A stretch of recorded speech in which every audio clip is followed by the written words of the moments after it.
Le sol est encore meurtri, entaillé, couvert de grosses tumeurs sur lesquelles poussent déjà de maigres brins d'herbe. Les tranchées et les trous d'obus se rebouchent lentement. La pluie a cessé. Qui a vu la guerre ose espérer que la paix est revenue.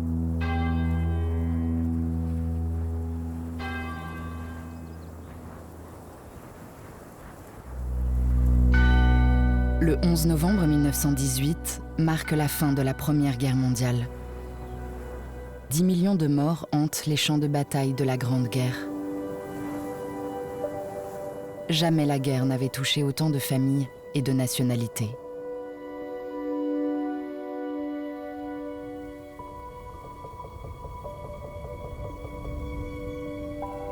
Dès le début de la guerre, la violence du conflit fait émerger la question du traitement de la mort.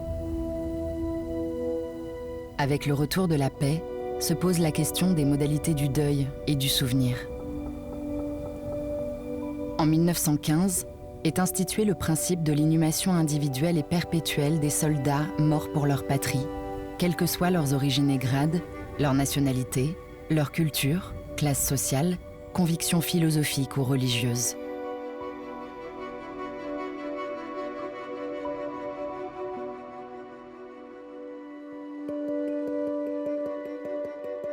Après-guerre, des mémoriaux et monuments commémoratifs dédiés aux morts d'une ou plusieurs nationalités sont érigés en complément des cimetières militaires. Ces lieux de mémoire scandent visuellement et symboliquement l'étendue du front et de son paysage. En 2023, 139 de ces sites funéraires et mémoriels de la Première Guerre mondiale, situés en Belgique et en France, sont inscrits sur la liste du patrimoine mondial de l'UNESCO. À travers ces sites, l'UNESCO reconnaît la valeur universelle exceptionnelle de l'inhumation individuelle lorsque possible des combattants, de la création architecturale, paysagère et artistique des cimetières et des monuments, d'un bien étendu et cohérent reflétant la diversité des victimes.